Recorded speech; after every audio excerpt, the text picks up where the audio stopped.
Hello मेरे प्यारे दोस्तों, आज के इस वीडियो लेक्चर के अंदर हम पढ़ेंगे लिमिटिंग एंड एक्सेस रिएजेंट के बारे में। लिमिटिंग रिएजेंट हमारे पास क्या है? वो रिएक्टेंट किसी भी केमिकल रिएक्शन का जो रिएक्शन कंप्लीट होने पर कंप्लीटली ख़त्म हो जाए उसे कहा जाता है limiting reagent. So what is limiting reagent? Reactant of a reaction that is completely consumed on completion of reaction is called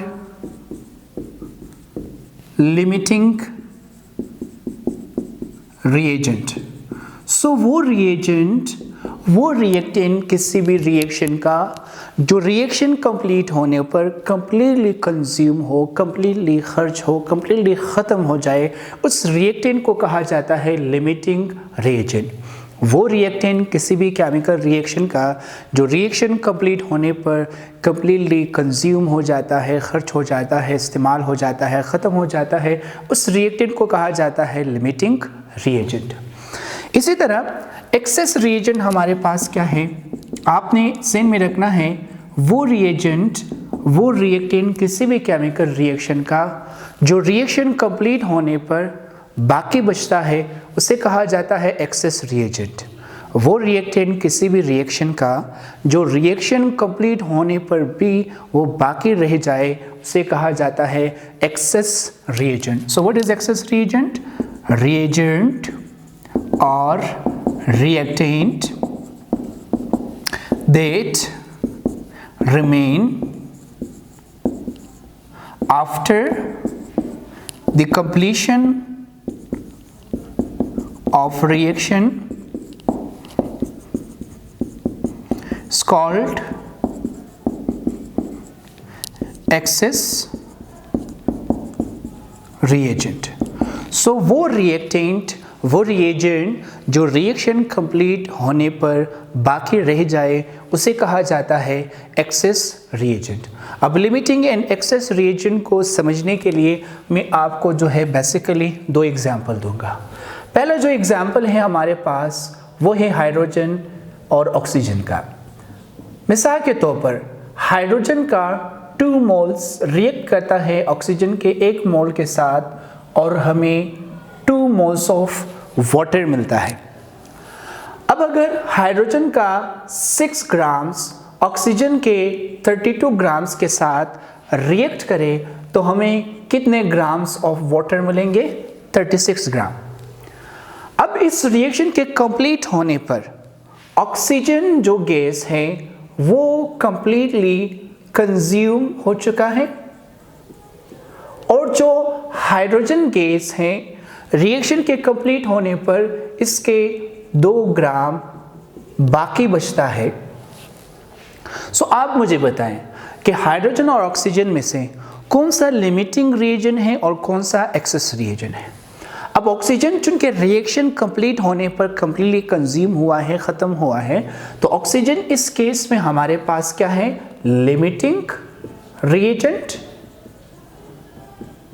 जबकि हाइड्रोजन रिएक्शन कंप्लीट होने पर उसके 2 ग्राम्स अभी भी बाकी रह गया है, बच गया है।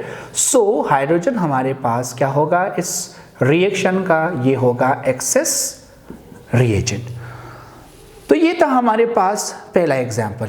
लिमिटिंग एंड एक्सेस रिएजेंट से रिलेटेड जो है एक और एग्जाम्पल देखते हैं।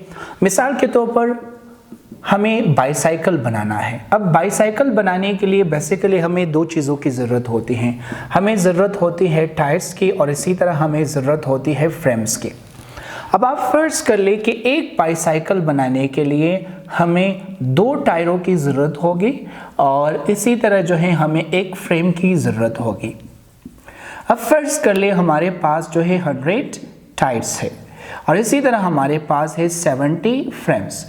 तो अगर हमारे पास 100 टायर एंड 70 फ्रेम्स हो तो हम मैक्सिमम कितने बाईसाइकिल बना सकते हैं? 50 बाईसाइकिल। इससे ज़्यादा हम साइकिल नहीं बना सकते क्योंकि सारे टायर ख़त्म हो जाएंगे। अब 50 बाईसाइकिल बनाने पर मज़ीद हम बाईसाइकिल तो नहीं बना सकते ना, तो बाईसाइकिल प्रोडक्शन यहाँ पर रुक जाएगी, ख़त्म हो जाएगी। अब बाईसाइकिल प्रोडक्शन के ख़त्म होने पर टायर तो सारे कंज्यूम हो चुके हैं, तो टायर हमारे पास क्या है, ये हमारे पास है लिमिटिंग रिएक्टेंट। और इसी तरह हमारे पास जो फ्रेम है 50 बाईसाइकिल बनाने पर इसके 20 पीसेस बाकी रह जाएंगे। 50 बाईसाइकिल बनाने के लिए इस्तेमाल हुआ और बाकी जो 20 पीसेस हैं वो बाईसाइकिल प्रोडक्शन के कंप्लीट होने पर बाकी रहता है। अब ये जो 20 पीसेस फ्रेम का बाकी रह गया है प्रोडक्शन कंप्लीट होने पर, तो ये 20 पीसेस क्या कहलाएंगे, ये 20 पीसेस कहलाएंगे